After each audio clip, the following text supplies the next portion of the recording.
Wax's podcast, talking mad shit about uninteresting facts. Wax's podcast, listen to it every Wednesday. Yo, what up? This is Wax with another episode of Wax's podcast. I know that some of you guys thought I wouldn't make it to episode 3, but let me tell you something. I'm making it to episode 3003. I'm gonna fucking do this every week for the rest of my life. I know that's probably not true, but I'm gonna do this shit for a long time. And barring any kind of medical situation, or if I someday have kids and my kid's being born, or if a kid has a medical situation, any death in the family, whatever, barring anything crazy like that, I'm gonna keep these podcasts coming to you every week. Because like I said last week, it's not that difficult for me to do. It's only me. I only rely on myself for this shit. And, I just write a couple things down and then blab. So this one I'm not really that prepared for, but I got a couple of things I want to talk about. First things first, my manager, Brian Washington, actually listened to last week's podcast, and he had a correction for me. The meeting I was talking about did not take place at the Beverly Hills Hilton. It took place at the Beverly Hills Hotel. And he probably told me to tell you that because he wants to make sure that y'all know that he's balling. I think that hotel is slightly more upper class and high scale than the Beverly Hills Hilton. I could be wrong about that, but that being said, I'm here at my new place. I got a new apartment in Venice, California. And for anybody that lives by the beach, I don't know if it's just me. I know it's not just me. That's why it's more expensive to live by the beach, but it's fucking great. I got a balcony. I step outside onto the balcony in the morning and I just feel the fresh ocean breeze. You can just if you wouldn't have to know where you're at. You just know that you're by the ocean and it feels great. Just good for your whatever makes your brain feel positive and your emotions positive. It's just good to be here. And I know I said last week that I was going to move here with a moving company, but I did not. Me and E and my boy Frank, with a little assistance from my boy Tony and a little assistance from my boy AK. We moved this shit. We moved all my shit, which is not that much shit. It's just one big ass U-Haul truck full of shit. And here I am, and it's great. Had a little barbecue, a little housewarming / birthday party for a friend of mine, my friend Alice. Happy birthday if you're listening to this.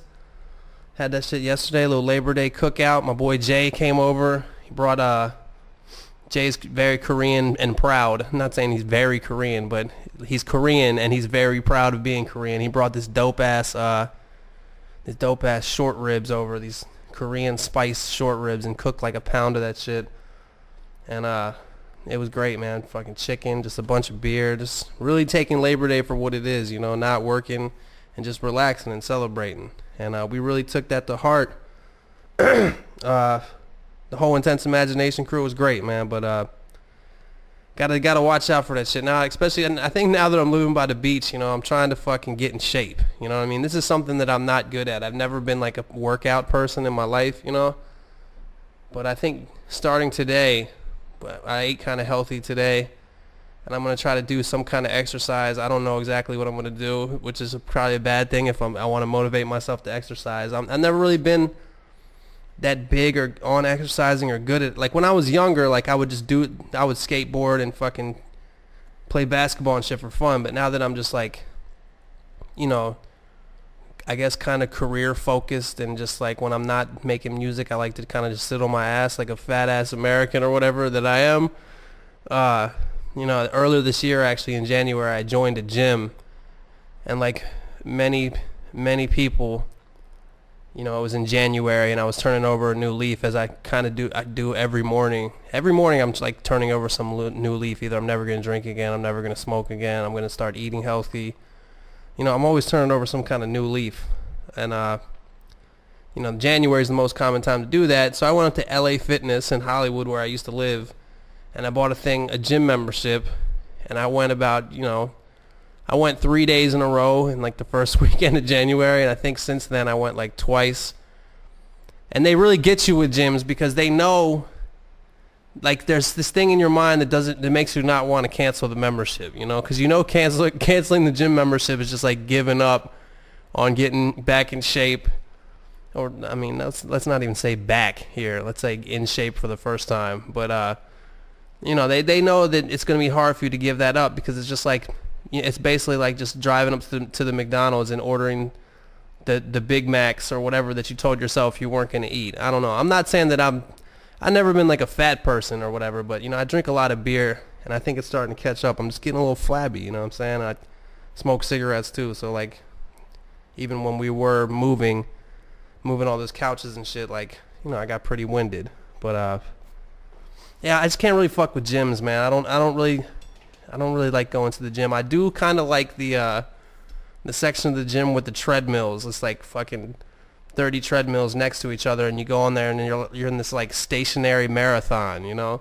Like you're all standing still, but there's a sense of competition, you know? But it's like friendly competition because you're feeling good for a second. You look next to yourself to the right, and you see like a lady who's even worse off than you that probably just joined the gym.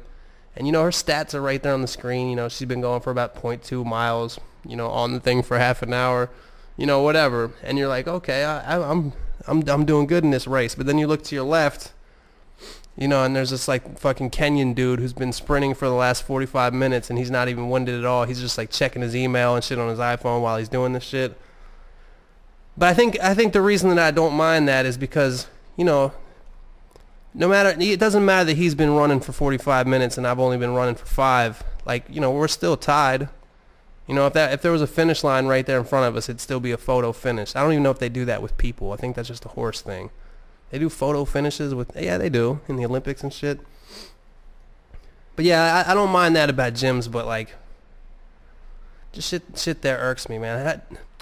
I think some dudes that go to the gym too much, they might need to realize, like, there's like this line of muscliness where like you cross from like dude that has a lot of muscles that chicks probably find attractive to dudes that look really fucking weird and muscly, like the dudes you see on the muscle magazines when you're at 7-Eleven, like the dudes who just like their head, it just looks like it's, even if it's not photoshopped, it just looks like it because it doesn't look like a human head would even be on that body.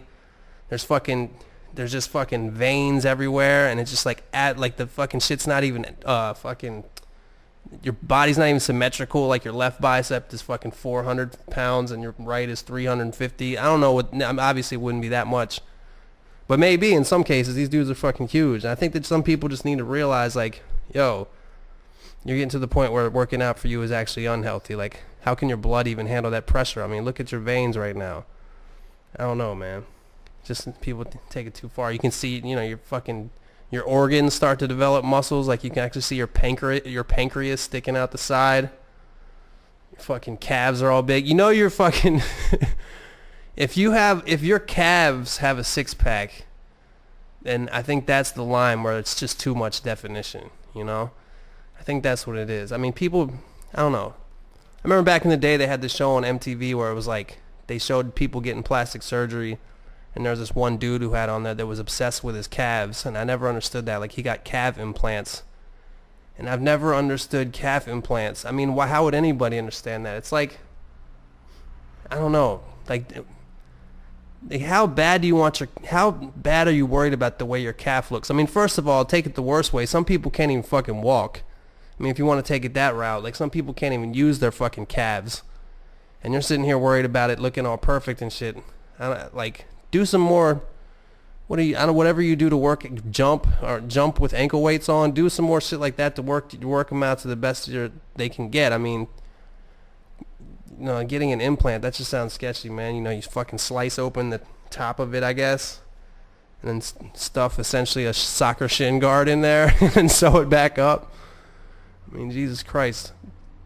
I don't know. I don't get it. I'm just going off on the gym. That's a side thing. I don't know why the fuck I'm talking about that, but I did write down. Oh, you know what happened this week? Last week on the show, I did a whole thing about, on the show, I guess it's a show? I don't know. Last week on the podcast, I did a whole thing about masturbating. And, you know, not just about, like, masturbating on some funny shit, but masturbating on some real shit. I was talking about how masturbating is the most honest point in a man's life. You know, nobody's there around to judge him. And whatever he really wants to masturbate to is what he masturbates to. Sometimes he probably, you know, in certain cases, these fucking sociopath people are probably ashamed of themselves, you know, for the instincts that they just randomly have. But after that, I was like, God, in the podcast, I was like, I hope my mom doesn't listen to this. So 2 days later, I check the old inbox, and I get an email from my mom, and she is indeed listening to my podcast, which first of all fucking amazes me that she even knows how to download a podcast. That's amazing to me. Something with my mom in the past year, she's become like mad savvy. She knows how to use Twitter and Facebook and Instagram and all this shit, and it's like, I'm like, 2 years ago, I don't even think she knew how to, like, if I told her to double click on something, she probably wouldn't know to click twice in a rapid manner. But in her email, she said, "I found your segment about masturbating enlightening." So for anybody out there who thinks I don't have a fucking interesting and unique life, tell me, has your mom ever said to you, "I found what you said about masturbating enlightening"? Because I don't think that happens often. And it happened to me, and I'm fucking here to tell about it, and I just told you about it. And that's about it on that topic. What else do I got going on? I'm sitting here. I got my studio set up at the crib. I used to have a separate studio in North Hollywood, but I wanted to be by the beach, so I just got a place that was big enough to hold all my shit, and I'm just here working diligently to finish my album, which is about, I'm not exactly sure percentage-wise how much it's done, but the next month to month and a half, I'm going to be focused solely on that. I'm still going to do the podcast. We're bringing back Wax Weekly. I should have an episode ready for that either Thursday or Friday. I know I said that last week, but we did shoot it. And then it's long story short, we're going to have it to you this Thursday or Friday, I promise. And I'm going to be doing the podcast and Wax Weekly, maybe shooting a video here or there. But besides that, I'm not doing any shows.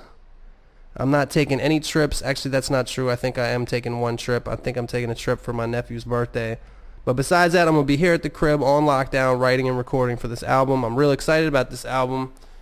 I finally got a title for the album. I guess I should do some kind of fucking, grandiose announcement or something like that for the album title. I'm just going to tell the podcast listeners the album is going to be called Continue. And for you out there that are saying, what the fuck does that mean? It means in life at all times you have two options. You either fucking kill yourself or you continue. If bad things are going to happen to you, girls are going to break up with you, people are going to break your heart, you're going to lose people, people are going to die, you're going to lose record deals, and you really, the longer you live, the more you realize that it's all just part of life, the highs, the lows, everything, and you really just keep walking. And even when you get to the destination that you think you were looking for, a lot of times it's just you think you get to the top of the mountain, but you reach that peak and it's really just a plateau that has another mountain on it, Or like when the fucking Christopher Columbus and them were, sailing the ocean blue, they didn't even know if they might fall off the end of the earth. Like there's some waterfall at the end of the earth they could maybe fall off of, but they just kept going, Just persistence, man. I think that's kind of what my life represents, is just, you just keep doing this shit, Like if you're meant to do something, you'll do it, If you're meant to do construction, you'll do construction. I got a homie that's real into landscaping, and that's what he does, and he loves it. And for me, I'm real into music, and no matter what happens to me, even if I lose all the money, got to get a real job, blah blah blah, I'm still gonna be doing it. And that's, you just continue. Like what else can you do? I'll have a song on the album that explains it better, but my manager would probably be mad if I was giving away the album title now. He probably should have some kind of clever way of announcing it or marketing it. But you listen to the podcast, you get little tidbits. You know what I'm saying? Matter of fact, what other tidbit can I drop on? I'll drop tidbits on y'all later. I'm not gonna sit here and tell you that I'm a dude that has a lot of knowledge that you should listen to. But I guess that's a choice for you to make. Anyway, what else do I got written down on here? This is kind of a stupid one, but sometimes in life,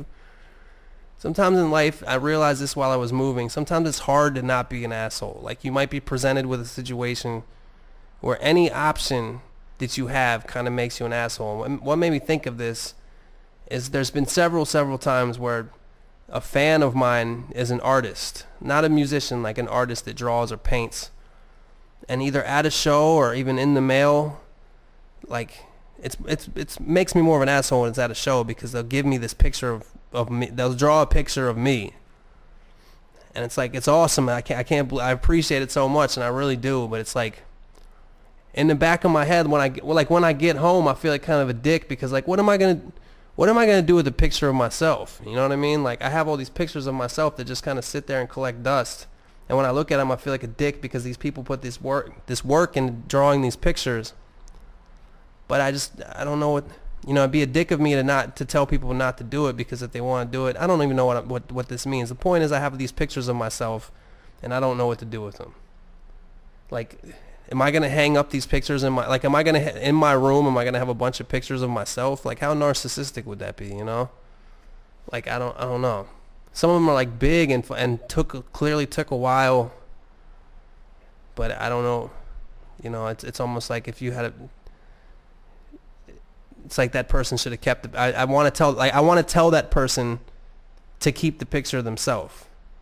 I want to tell them. That's what I'm saying. Like, I either have the option to be the asshole that doesn't do anything with the picture, or be the asshole that says, like, no, just keep the picture. But in reality, it would actually be better for that person to keep the picture, because it just collects dust. I mean, I look at it when I move and I'm touched, but I'm not going to hang up a bunch of pictures of myself in my house.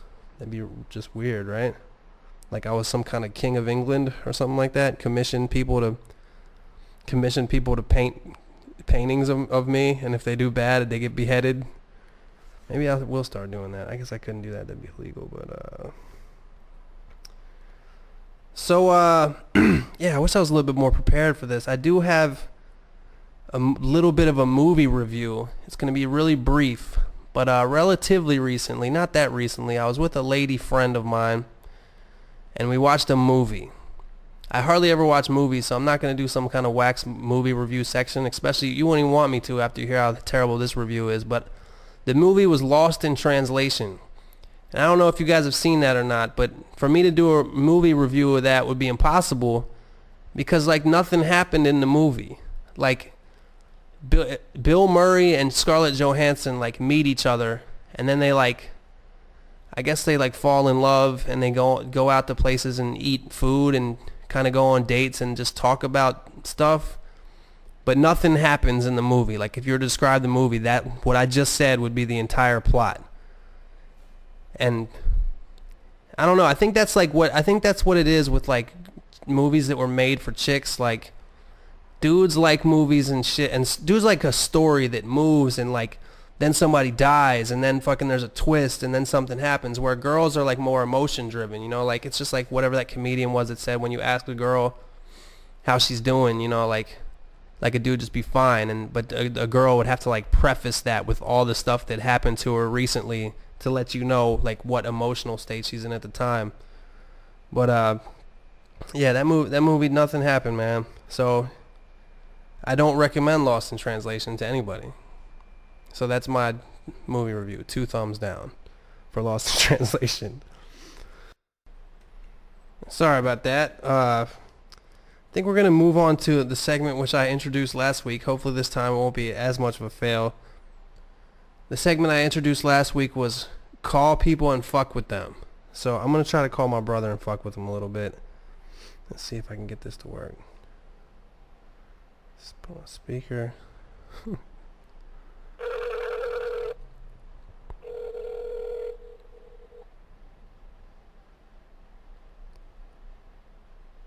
Hello? Yo, what's up, man? What's going on, man? Hey, what are you doing right now?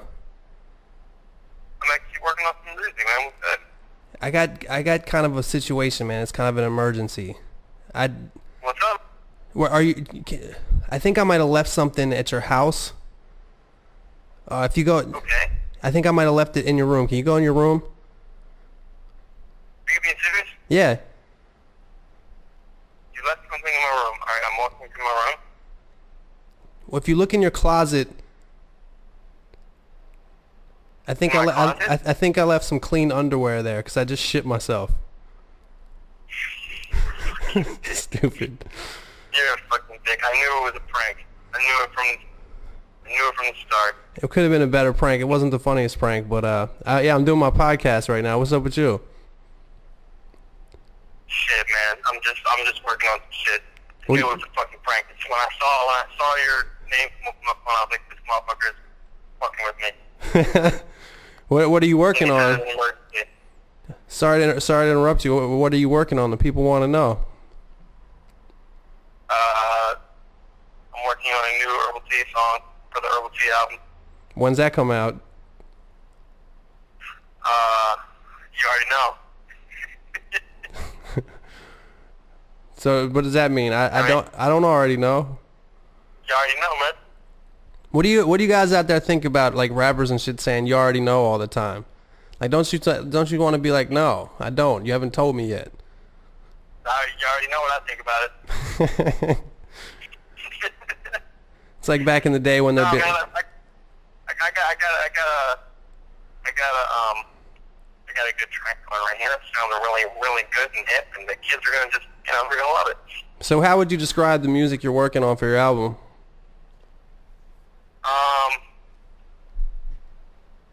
I guess I mean, it's like funk, man. Funk, hip-hop. Straight up. Funky break beats. Folk and hip hop? Yeah, folk. So you're making the folk So, like- folk hip hop? Like Pete Seeger and Arlo Guthrie sitting down and rapping. Nice Arlo Guthrie reference. Peter, Paul, and Mary. I'm sure Peter, Paul, and Mary. I'm sure all the youngsters out there are gonna love the Arlo Guthrie reference. Yeah, it's gonna be like Crosby, Stills, Nash, and Young MC. Oh. Oh, Crosby, Stills, Nash, and Young MC. Yep. It's gonna be Bob Dylan. it's gonna be let's see. What? Let's try to think of something else clever. Can't really come up with anything. I can't think of anything either. I was gonna say Joan Baez, but like Joan Baez Z, but that's not that fun. Yeah. Who's another folk singer? Who's a folk? It's gonna be like what's that guy? What's that fucking guy at Woodstock? It's gonna be like Country Fat Joe and the Fish. It's gonna be like who's the other folk? Who's another big fucking Simon and Garfunky Freshel. Ryman and Garfunkel. Ryman and Garfunkel. I can't think. Ryman and Garfunkel. Ryman and Garfunk Master Flex. Oh, you know what this Yeah. makes me think of, Chris, of the shit we were saying that one day where we were gonna do the M mixtape. What was it like? Oh, yeah. Yo, Yeah, the massive mixtape mixed by Mixmaster Mike featuring Marshall Mathers, Mac Miller, Mac Main. Who were the other M names? It's got Meek Mills, Macklemore, Marshall Mathers, Mac Main, Mike Myers, Oh, mixed by Mixmaster Mike. mixed by Mixmaster Mike, mixed and mastered by Mixmaster Mike. That's so stupid. Oh man, it's all M's, and it's not just started with M. It's got to be two words to start with M. It's got to Exactly. be Mac Miller, Mac Main, Meek Mills, Marshall Mathers. There's way more that Macklemore. there's way more that we had too. Yeah. There's a rapper, we Mike had a Myers. few of them. Is it like Money Mark or Money Mike or something? Money Mike. No, you know who Moneymaker Mike is? Yeah, Krispy yeah. Kreme? Krispy His Kreme boy, told me. Moneymaker Mike. Yo, Mike, my friend Mike. EOM hates Krispy Kreme. You know that? You hate Krispy Kreme? EOM does. Why would you hate Krispy Kreme? I don't know, but he does, dude. He's always like, fuck Krispy Kreme. I'm going to bring him on here later. I'll ask him about it. That's As a matter of fact, hey! maybe, I don't know if he can hear me. He's in the next room. He's got his headphones on now. right. I don't. Maybe if he thinks it's like some kind of like making a mockery of rap or something. Maybe that's what it is. Maybe.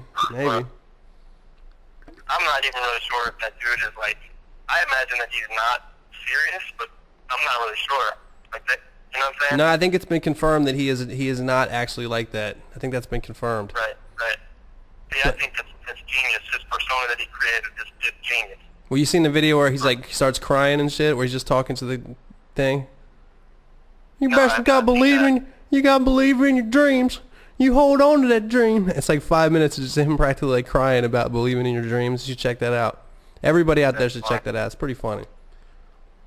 I've seen the one where he was like in a fight with the I just remember the Arch Enemy guys were wearing these funny like outfits, and one of them's name was James.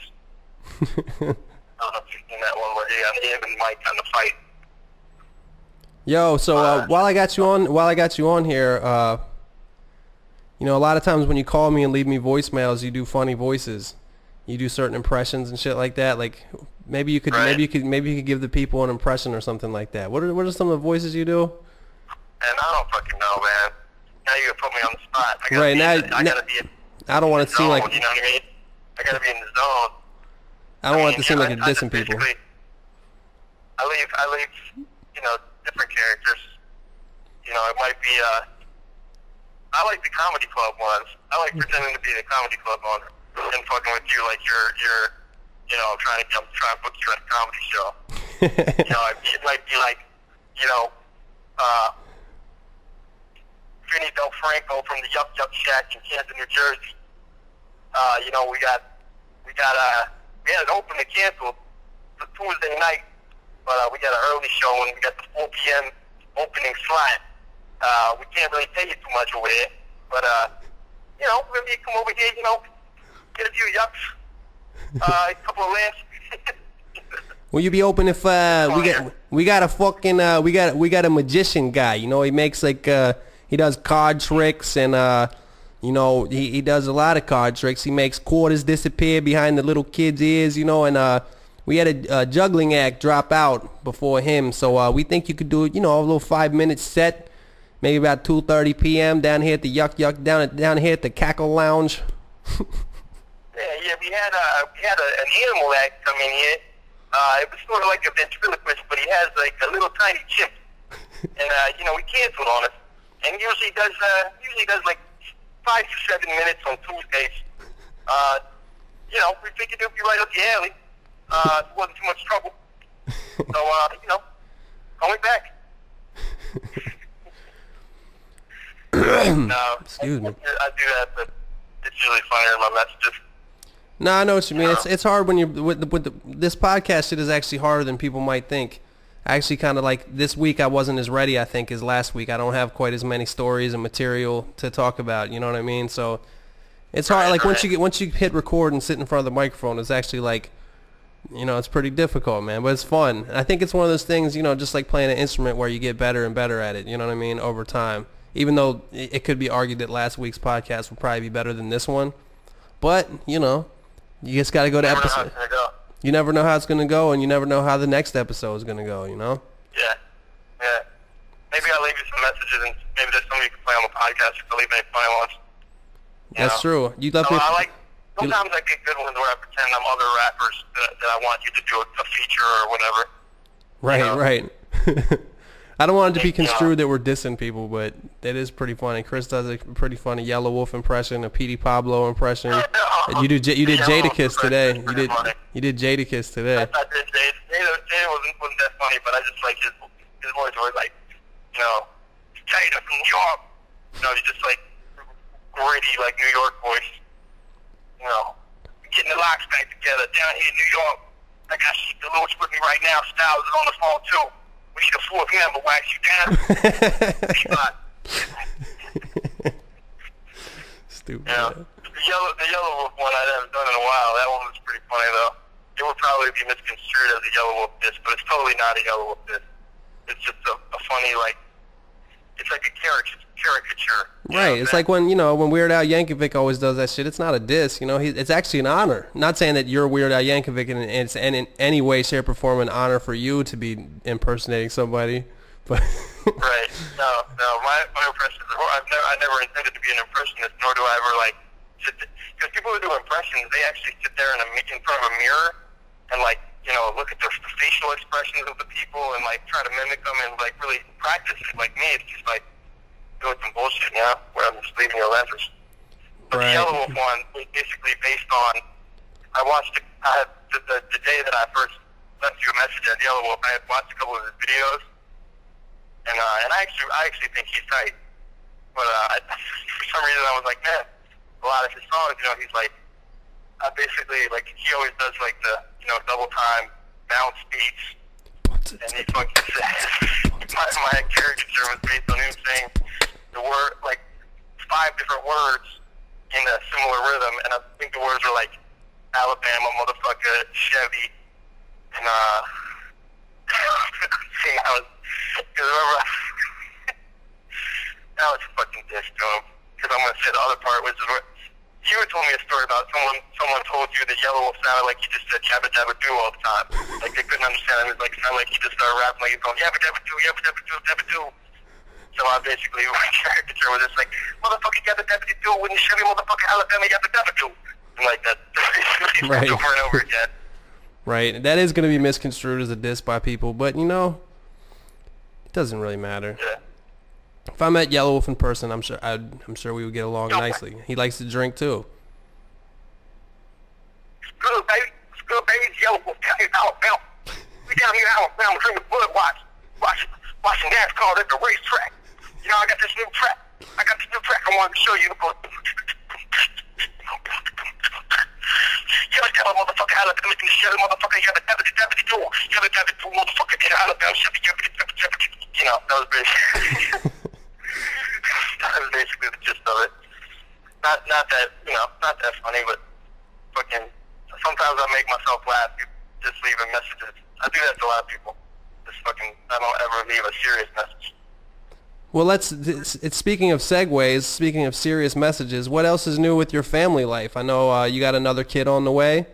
You got Max already. Now you got number 2. You got a name for him yet? Oh, you're gonna make me put my son's name on blast on your podcast? No.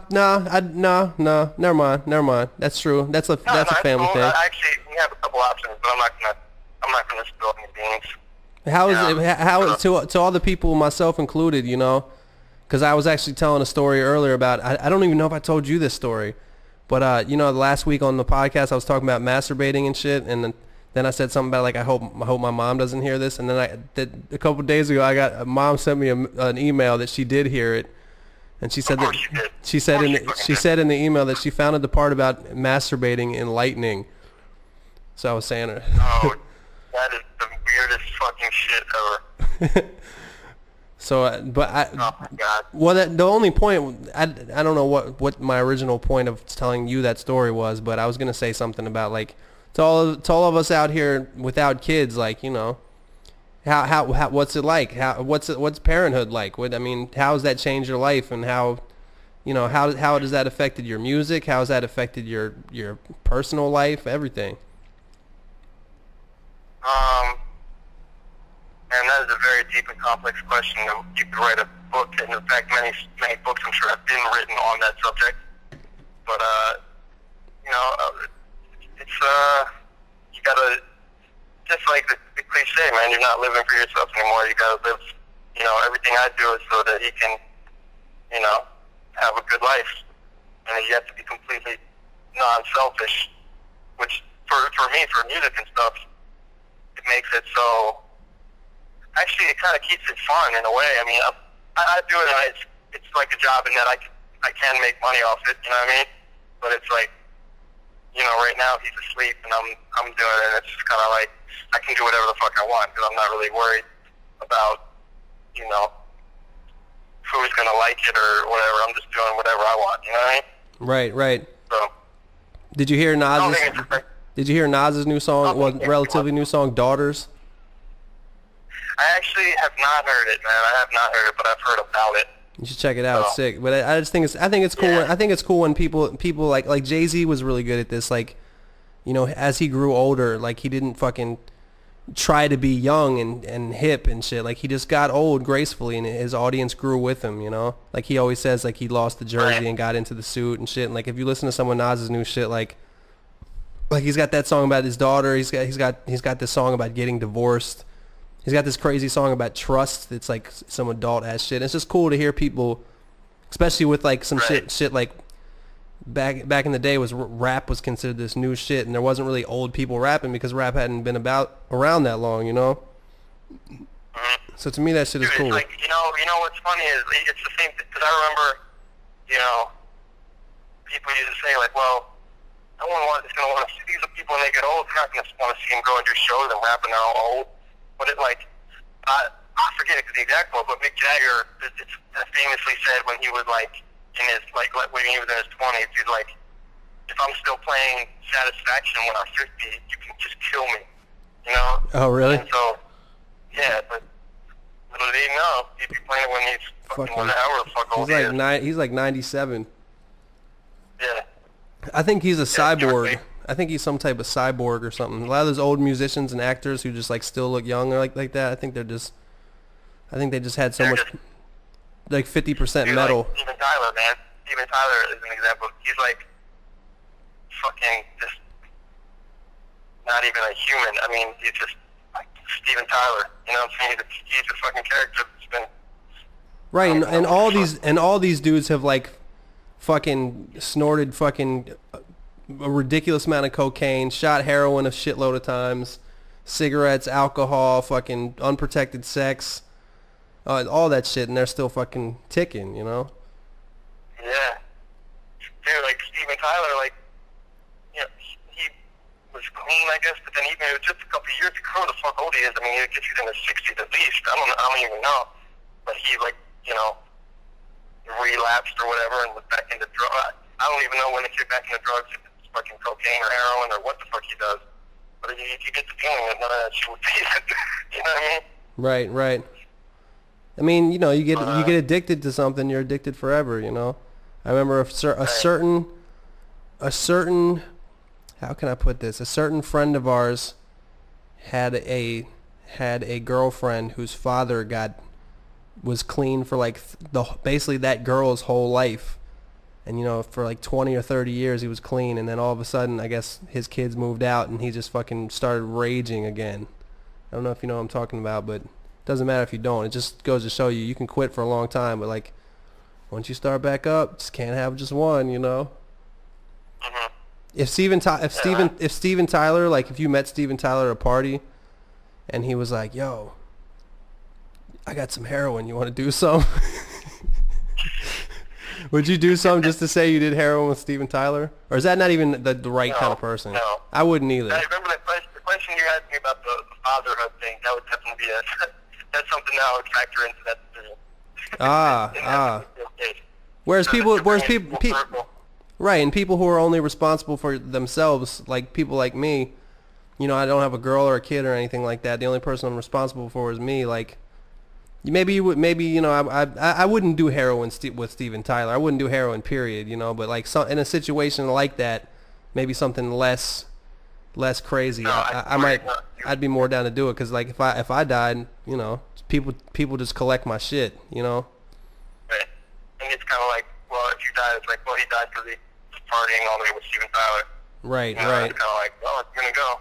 That's the way to go. Yeah, I guess that's But, I true. mean, when you're a parent, you have your own mortality. You look at it a lot differently. Like, you don't do as much. Not that you can't do crazy shit, but even simple shit. Like I go surfing, right? And like I don't fucking if the waves are fucking enormous and it's crazy, and like I'm like, you know what? I might actually die today. Like previously I would have been like, fuck you, man, shred. But now I'm just a little more hesitant about doing shit that's going to endanger my life. You know what I mean?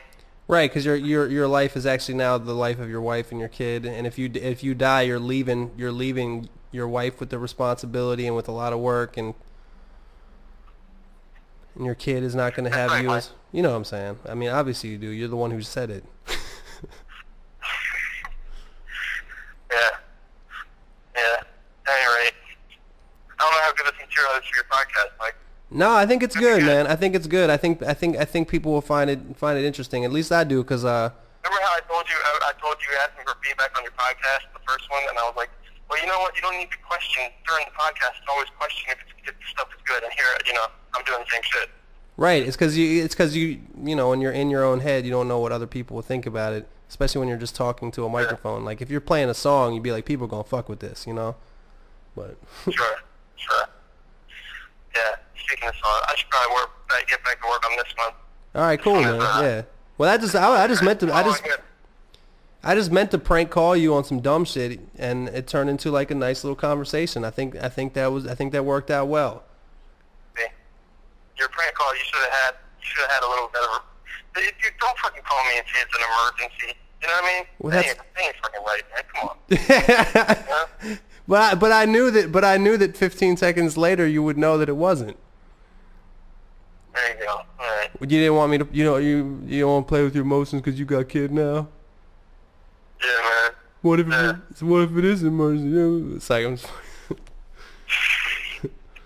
No, I know what you're doing. What should I have said? I fucking thought of that on the spot. And you know what? To everybody listening to this, next time I do the segment, call people and fuck with them, I'm gonna have something a little bit more elaborate planned, a better type of prank call. Although I thought it was funny that I said I had an emergency, because you know when people shit themselves, they say it's an emergency. It's like a standard term.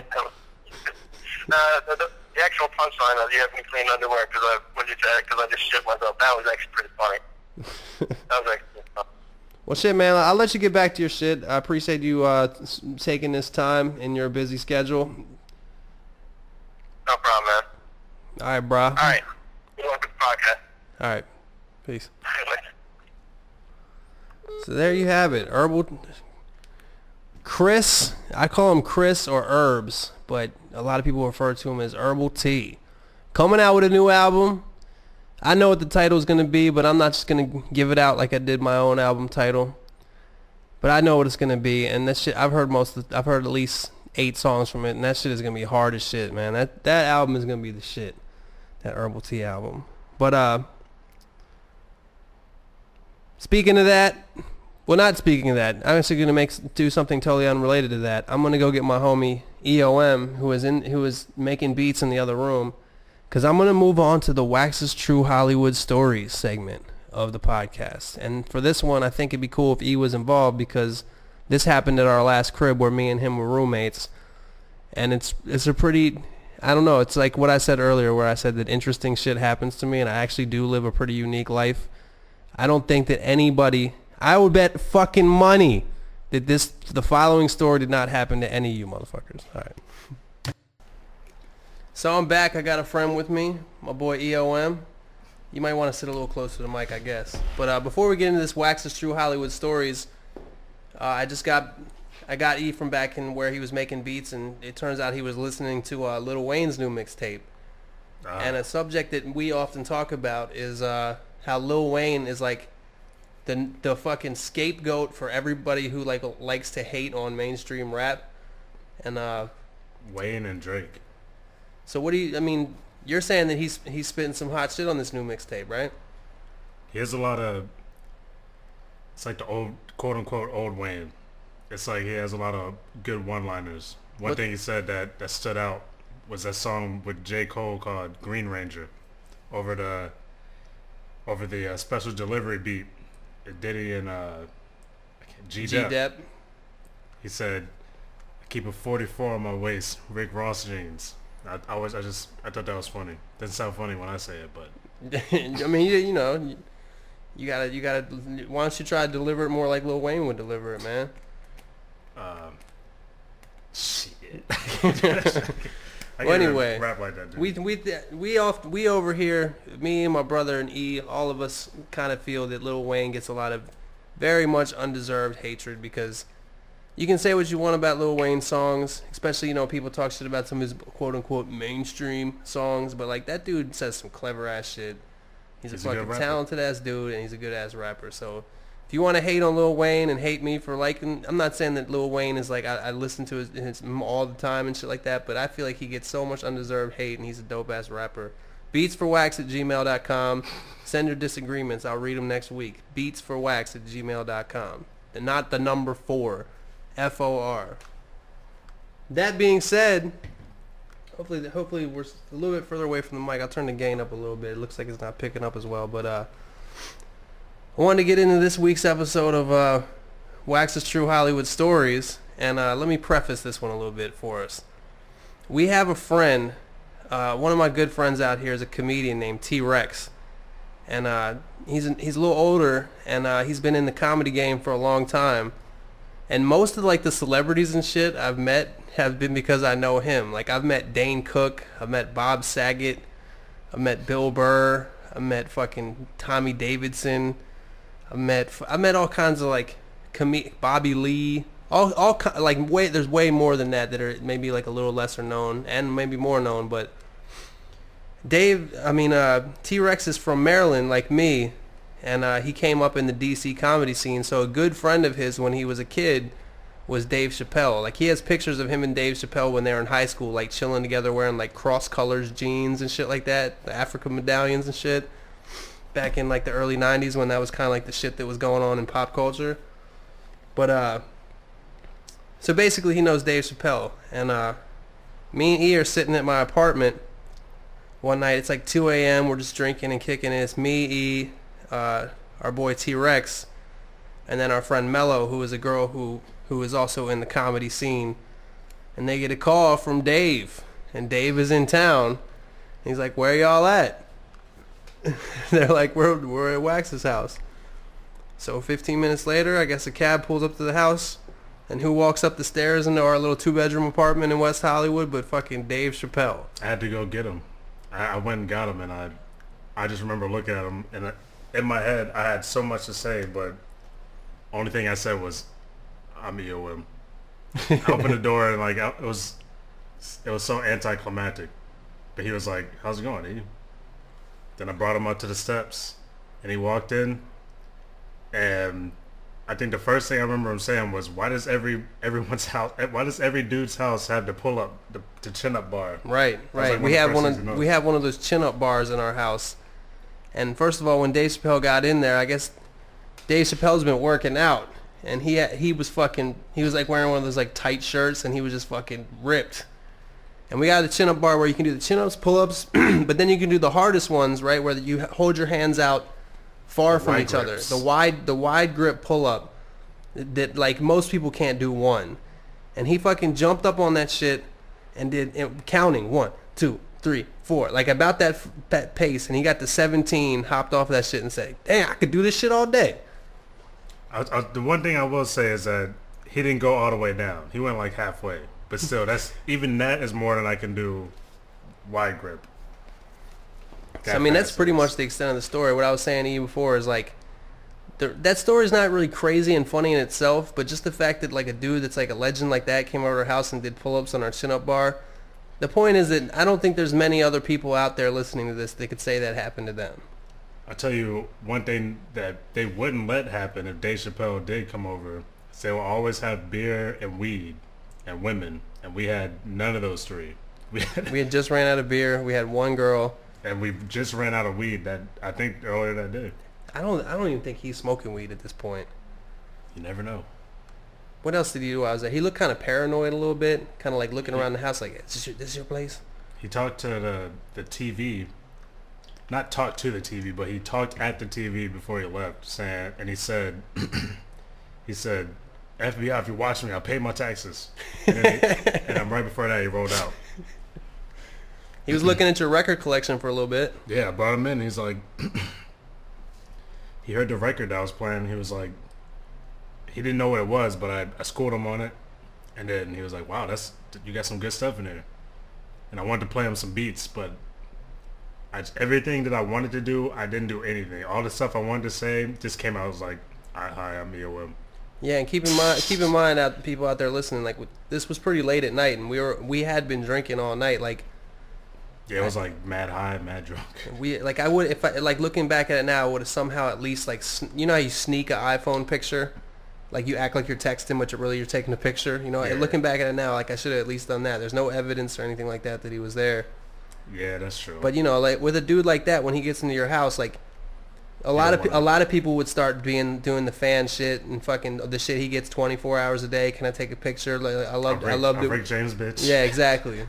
But a dude like that, like, and you learn like when you get into these little Hollywood shits, like you learn that like You want people like that to feel like they're in a safe zone. I was surprised that he fucking took a cab by himself to our house. He rode up by himself. He rode out of the cab singing, actually. He was singing a song. I thought it was with mad people, but he was only by himself. It's crazy, man. Maybe there was mad people in the cab, but he's the only one that got out.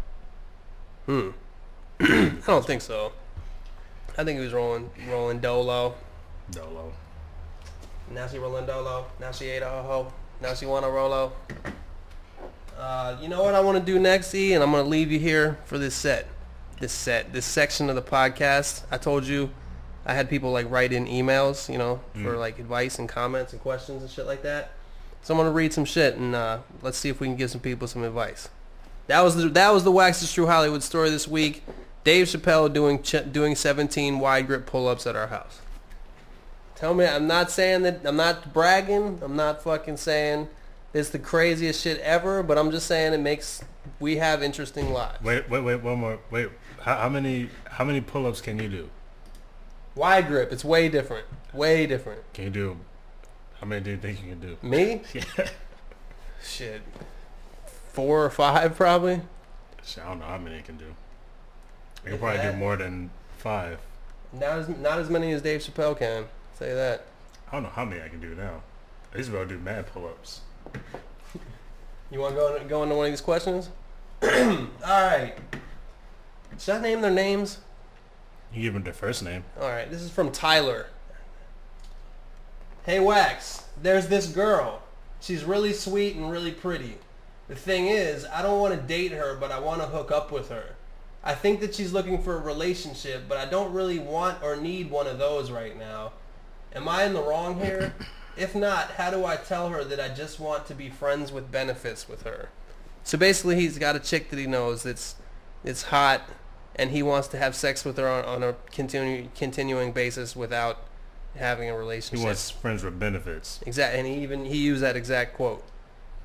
I don't think it's possible, man. I don't think that you can do that. I mean, you could do it, but you can't tell her that, really. You can tell her, but you have to tell her that right off the bat. You can't hang out with her and take her to the movies and dinner and then bring up, I just want to be friends with benefits. She's got to be like, look, girl, I just want to have sex, baby. Let's talk about you and me, you know? You got to start, if you start off that way, then if she doesn't say no right away, then she's probably on board. But if you come out of nowhere, like you're like a super gentleman and blah, blah, blah, holding doors open, and then you just bring up, I just want to rock your body. So you're saying it'd be a dick move to like court your way in? Yeah. And then, court your way in on some gentleman shit, and then after you've hit it a couple times, be like, I don't want to do the gentleman shit anymore. I just want the shit that I want because I'm a fucking gorilla carnivore by nature, fucking man, you know what I'm saying, that just wants to fucking... Basically. You know what I mean? Like you can't... You gotta know exactly what you're getting into. If you're messing with a girl that you know you don't want a relationship with, you gotta hit her with that right off the bat. Otherwise, she's gonna look at you as like a jerk, and you're just gonna be wasting your time and your money, and wasting her time. You heard it here first. All right, let's go to the next one of these. That's a really long. All right, I'll just do this one real quick. Wax, this is from JZG. How did you start working with Ray William Johnson? Why don't you have Stalking Your Mom on your YouTube channel like a single? And is there a live version of Get It In? Studio version of Get It In. Yes, there is a studio version of Get It In, and it will be on my album. Stalking Your Mom it's on iTunes as a single. And I started working with Ray William Johnson because he actually shouted me out in one of his videos. And then I guess I thanked him, and then I thanked him for doing that. We kind of got in contact via email and Twitter and stuff like that.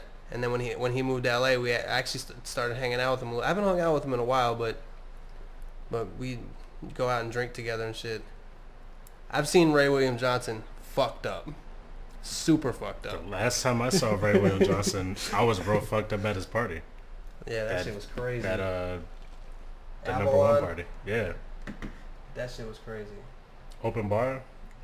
That whole limo situation is hilarious. Yeah, when we got it was dope because he got me and Dom and you and everybody were with a limo to the party. But we had to find our own way back. Yeah, but once we had to roll back. Everybody was fucked up, so it's like... I don't remember. We all got cabs or something? And that's not a diss to Raymond Johnson. That's the homie, by the way. That's, he that's definitely my hooked fucking, it up. That's my fucking boy right He hooked it up. It was just unexpected, and we're all fucked up. All right. Sup, Wax? This is from Thado. Sup, Wax? I'm 15 years old and I'm a rapper. I've been rapping for about 9 months now with the crew and everything. We've dropped a few tracks here and there, and I just wanted to ask you for some advice on some things. What's the easiest way to record? We can't afford studios anymore. What's the best way to get yourselves out there? And what are the best sites to upload your music onto? I can tell you this, and I think E will agree with me. And if not, tell me why you disagree. But I think in this day and age, the easiest way to record is to somehow get your own recording set up. Like, I know by the fact that you sent me this email, you have access to a computer. True. And I know that there's mad recording programs out there that you can get for free. Audacity, Reaper being two of them. I mean, you can probably get Reason for free. You can probably get Ableton for free. But we don't suggest getting those for free because they're not free. You know Right, what I mean? right. And you can scrounge up some money. You can if you get a Shure SM58 microphone, you can use that for live performances. And despite what some people will tell you, you can use that for recording, and it sounds fucking awesome. Bono from U2 uses a Shure SM58 microphone in the studio to record U2 albums, and it sounds fucking great. And that shit is like $70. So if you get that with a cable, what do you think like a decent home studio would cost you? If you got $300, you can get some decent headphones, a decent mic, the cables, and then like it's not called M Audio, but it's like an external sound card. Right, like an M-Box? Yeah, like you can get all those things where you can plug in all sorts of shit into it, and the minimum you can get is like 2 inputs and outputs. Yeah. So it's like, and if you want to make your vocals sound good, there's a couple tricks you can do in mixing them that you can definitely learn. Just 3 things: reverb, EQ, and compression. If you can learn a couple tricks that you can probably just fucking Google, you know what I'm saying? Or YouTube. And YouTube. You see some fucking 9-year-old kid being like, EQ is like this, compression is like this. Or even like delay. Delay is something I've recently been using that's making everything kind of wider. Yeah. But like on the other hand though, just thinking about recording your own vocals, think about Madlib and MF Doom and just people like that they kind of just whatever they got, they just use it. And you just if you know someone that can mix a little bit or engineer, that'll help a lot. But sometimes that rawness ain't a bad thing. Not to mention, this guy says in here he's been rapping for 9 months. Yeah. So I mean, I think at this point in your rap career, if you've been rapping for 9 months, recording is really more of a practice thing. Like, you really got to get your hours in. You can't expect to like really make shit happen. If you've been rapping for 9 months, like if you're recording something, it's to practice for when you're recording in the future, when it's going to matter a little bit more. And that's not a diss or whatever, but that I was saying that because your next question, best way to get yourselves out there. I mean, if you've been, unless you're fucking the reincarnation of Biggie, like if you've only been rapping for 9 months, maybe you don't want to get yourself out there just yet. Maybe you want to perfect yourself a little bit before you even want to get out there, Because you got to think about like 4 years from now, if you for some reason your Facebook account that's connected to your music is your real name, you don't want to get a job and motherfuckers like Facebook you and all that, and all of a sudden they just see like, or you just don't want old whack ass raps that you just start. Like when I made beats, I put all my first beats online, and all those things you can find right now if you knew my producer name when I first started. And I wish nobody would find those. Exactly. The shit that I did when I was younger and just starting, I wouldn't want nobody to find. Yeah. I thought it was the shit at the time. At the time, I thought it was the shit. It's like I was giving my tapes out to the bands I would see and the rappers I would see. I would give them my little fucking tapes and CDs and shit. Like putting like, it's just what you think is tight right now. Like when you're 2 years later, you may just go way beyond that, and you'll just be like, damn. Like I used to. It's also cool to look at though. It's also cool to have an archive. It's like a double-edged sword.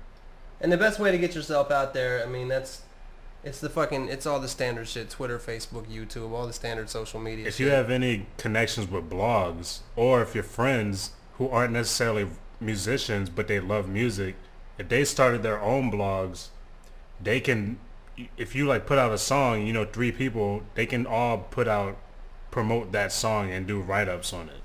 And then you can use those blogs to send those write-ups to other blogs like DJ Booth or Two Dope Boys and yada yada yada. It's like having connections with those blogs isn't the most important thing, but if you do have that, then definitely utilize it. But you don't want to make those connections right now, because if you're only even rapping for 9 months, and I don't know, like I said, you could be the fucking most amazing rapper in the world, but if you're still in your beginning stages, you don't want to put your stuff out there yet. You want to perfect it so when you get it out there, it can be the best quality possible. True. But I think we handled that one pretty good. E, what would you say? Handled. I think we handled that one pretty good. Let's try okay. What up, Wax? This is from Evan. What up, Wax? Big fan from South Florida. I got some issues I think you'd be able to help me out with. I smoke weed, and my mom was cool with it for a while. Yeah, I'll admit it. It's gotten a little out of hand, but shit, it's not like I'm a crackhead or anything. Well, she's acting like I'm some kid who's fucking up his life and all that kind of bullshit. Anything I can do to get her off my back? She's driving me crazy, and it's tough to get my schoolwork done and my college applications and shit like that because she won't stop nagging me. Thanks for the help, Big Wax. P.S. Where can I get some herbal tea music? For some reason, I can't find his shit anywhere. That question, the P.S. question, is because he doesn't have that much shit out. Like, he doesn't... He will, though. He will have an album. Yeah, as we said earlier in the podcast, he's got a fucking crazy-ass album coming out in a couple months. But as for your mom getting on your back about smoking weed, I'm going to tell you this. When you have a kid, and I'm not saying this from first-hand experience, but I know a lot of people who have kids, your attitude changes. Like, it's like, yeah, we all know that smoking weed's not a big deal, but that doesn't mean you want your kid to smoke weed. You know what I'm saying? She might be like, damn, like, I'm a little worried that this is getting out of hand. Yeah, she does. I'm sure she doesn't think you're a quote unquote crackhead like you said either. But when you're a mother, of course you're gonna be a little bit concerned. Like if you finish that, you said you're filling out college applications. If you finish college and get a job, start making money, living for yourself, and then you're like, yo, mom, by the way, I smoke weed. She'd be like, well, I can't really hate on that because he's already proven that he can do his thing and smoke weed. But right now, you're in a point in your life where you might not know it or not, but it could become critical. Could be a critical point. That's something I recently read online. I mean, it's like I can't cite the source because I don't remember it. But I know I saw it on Twitter. I saw it on Reddit once, and I saw it on this site called Boxed In. And basically they said marijuana doesn't affect anyone negatively, but when it does, it doesn't affect everyone negatively. But there are certain cases where it does, and the time that it does affect people negatively is when they're under 18 and they're smoking weed. Like, it's like it just has us. You're still growing certain cells. Like, there's still new things growing, and marijuana kind of stunts that. And it's basically been shown in 16 and 17-year-olds. So I think I remember when I was in high school, and now all the time, any drug, but let's talk about weed since that's what we're talking about. And of course you've heard the term burnout. Burnt, like that dude's burnt. Yeah. Like when you're in high school, like there's almost everybody smokes weed really, but a lot of people smoke weed, but then some people become burnt, and some people fucking don't. Some people are just like, they're like, huh? What? And it just affects them differently, and other people are still kind of sharp. I mean, my mom listens to this shit, but You know, I smoked tons of weed in high school, and I still like did good on all my shit. You know, if I hadn't, I would have got straight A's. You know, I don't know. That's true. You never know. Fuck do I know? I know that when basically for your mom, just handling that whole thing with your mom, just your mom did so much for you. Just suck that shit up and just say, fine, I won't smoke weed for whatever. Just like until you get to college, just do whatever you got to do to make your mom happy. Because if your mom's happy, everyone's happy. And you'll be a whole lot more happier if your mom's happy. Because when your mom's unhappy, she's most likely going to just somehow take it out on you. Not negatively.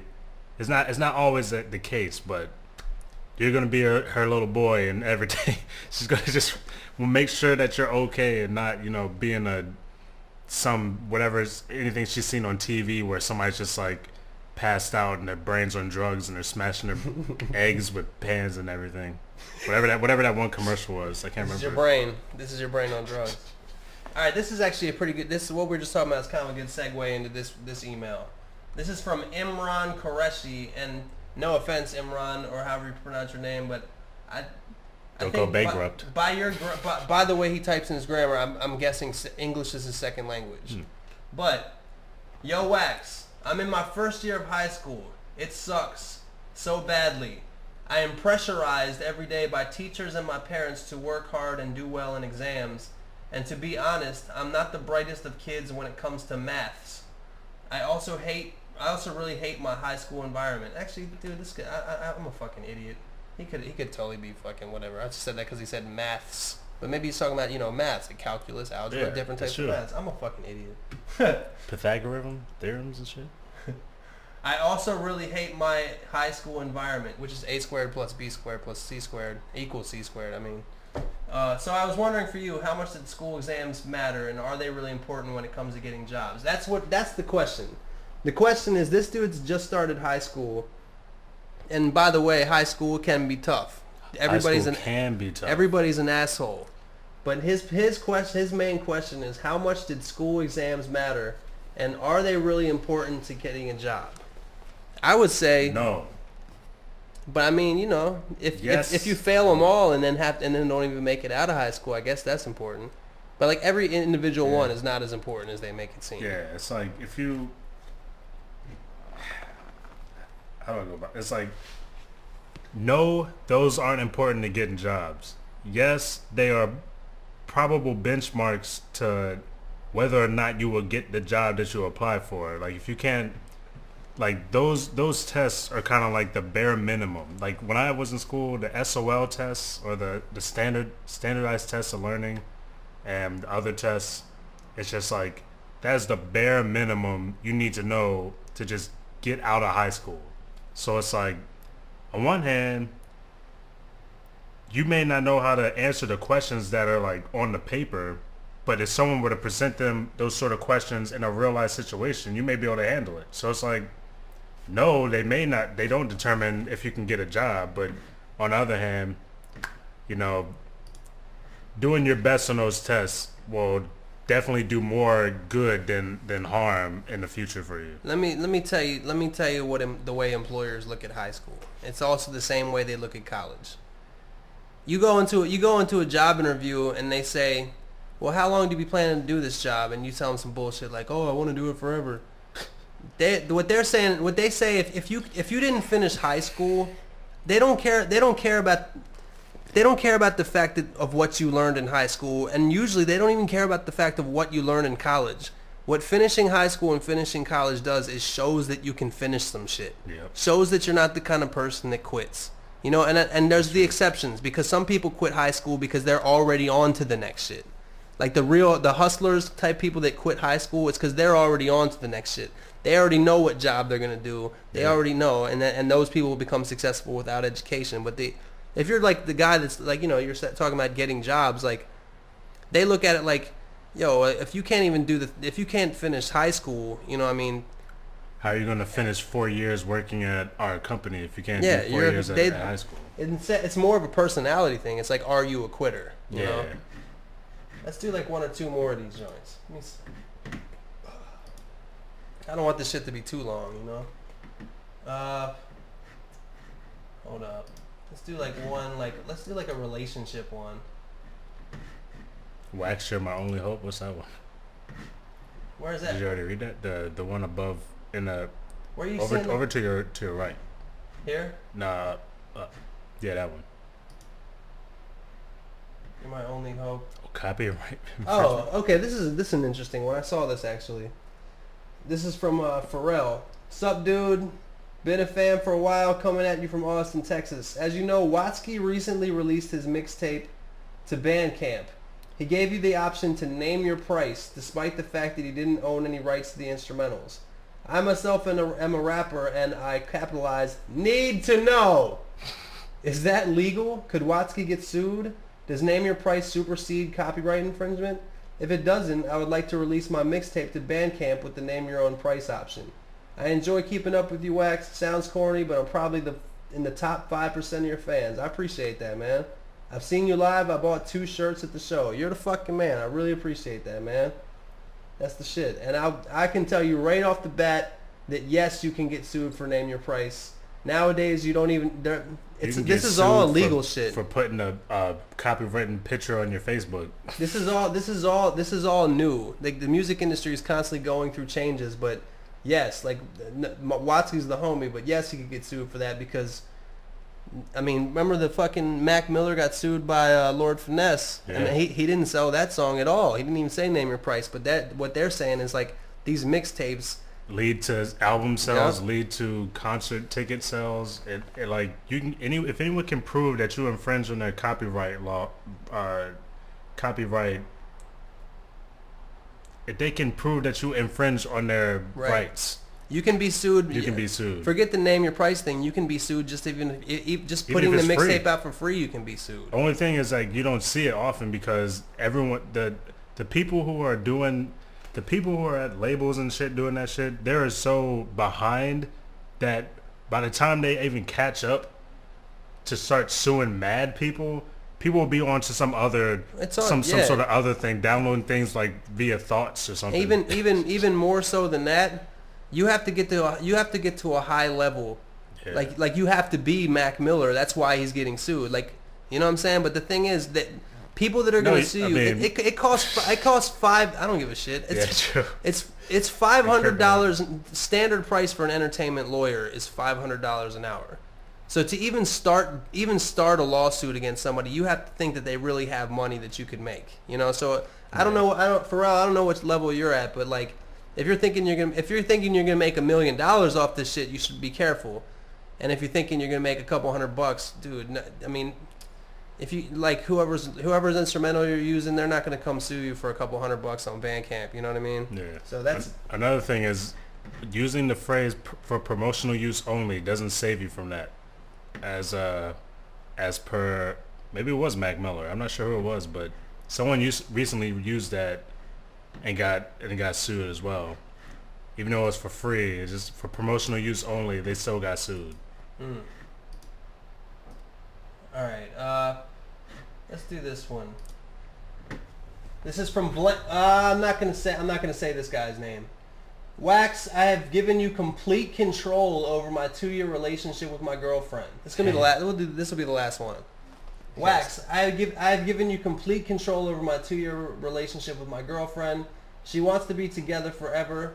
She's a very beautiful, mature woman with nice assets.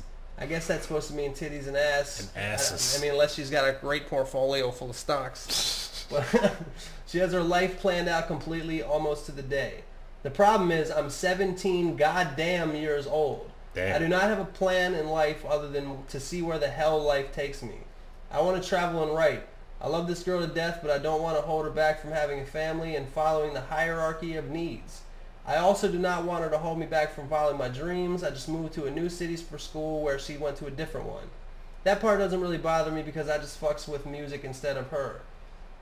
That's an important sentence right there. We have never really had a fight and seem to be pretty goddamn good for each other, which is pretty cool. However, I have no clue where time will take me, or her for that matter. This is why I'm seeking your advice. I've been listening to your and your brother's music and people affiliated with you, DFD, Breezy, EOM, etc., for at least 2.5 years. I bump your compositions while I get fillings at the dentist. That's awesome. Also, when I got my tumor removed, Liquid Courage was jamming even though I was asleep. Any feedback would be dope. Yo, that's cool that we appreciate your fanhood, you know. I happen to have E here with me today, you know, bumping Liquid Courage while you get your tumor removed. I mean, you know. That's crazy. To people like us, like that's It's a slaughterhouse. That's the kind of shit we live for, man, you know. Yeah, it's a slaughterhouse. But as far as the girl, I was in a very similar situation as you, man, when I was your same age. And I had a girl and I loved her very much. And it actually ended up ending for a different reason rather than I just wanted it to end, because at that time I didn't really want it to end at all. But you know, sometimes hindsight is 20/20, and the best thing that could have happened to me is that relationship to end. And you know, the pain and shit that you feel that you have to endure when something like that ends because you love the girl and shit is completely worth it. You know, like eventually all that, it sounds lame and cliche, but two things: only time will heal, and what doesn't kill you makes you stronger. You know, that you'll come out of that relationship way stronger. I mean, it sounds to me like you already have your mind made up, dude. Because like if it's the one, it's the one. If you're thinking about it, I mean, you are 17. Maybe you guys both go off and do your thing, fuck a bunch of people and travel the world, and then you come back later when you both have STDs and fucking, you know, you both got the same STD. You might as well get together. But that, you know, that's not what I meant. But you know, that's gonna be solid. What's meant to be will be. And in my opinion, man, you got your decision made up. You said you'd rather fuck with music than her. I mean, to a musician who fucking has spent years and years trying to achieve his dream of making a living making music and finally actually achieve that dream, I mean, I think you got your mind made up, dude. There's one thing I want to say though, is that you're 17. Just as long as you realize that there's one thing I learned recently about just age differences. Is when you're 17, I feel like you actually do know everything and you know nothing at the same time. So really, you don't know what the fuck you're talking about. Yeah, I agree. It's like what you say. It's like you do like the things you want to do in life, like be a writer and travel. Is like that's what you really want to do. But there's other things where you just really don't know shit about it because you don't know yourself yet. You're still like blossoming into like who you want to be. So it's like I say just either you become a monk or a musical monk and you just don't date anyone and you just not drown but you just bury yourself in your music for a long time and then like you emerge like out of the cave or something, or you just have sex with mad women and continue to travel and do your music and just realize like, wow, either way, no matter which route I took, I would have figured out the same thing, is that the older you get, the more you don't know shit, and the more the older you get is when you find out what you really want to do. I feel like it's redefined itself. I guess it's different for everybody, but I feel like I didn't really know myself till I was about 22. I feel like it's around 22 when I understood, oh yeah, this is who I am. In high school, you don't fucking know yourself. Yeah, in high school, because everything is still like what's cool, you know. Yeah. Then you realize that shit doesn't mean anything, and then you start to really figure out who the fuck you are. I feel like I'm starting to know myself right now. Like I'm in a constant learning phase. I've learned more about myself in the last year than I have in the last 5 years. It's crazy. But I don't want this thing to get too lengthy. I think this podcast is already getting kind of long. But I want to thank everybody who sent emails, and I really want to thank everybody who sent beats, man. I have so many fucking beats in my inbox that it's hard for me to get through listening to them all, but I'm going to listen to them all. I've listened to a lot. A lot of them are really fucking good. And I'd like to thank my guests, EOM, coming on telling the True Hollywood story, answering some questions, you know. I fucking appreciate that, man. But with that being said, beats for Wax, my man Herbal T with the call somebody and fuck with them segment. Send me questions, send me advice, send me feedback. I know I did the podcast a little different this weekend. I had a couple guests. Let me know what y'all think. Any suggestions are more than welcome, because I'm doing this shit just to try to entertain you guys. And any suggestions are more than welcome. So with that said, be safe out there.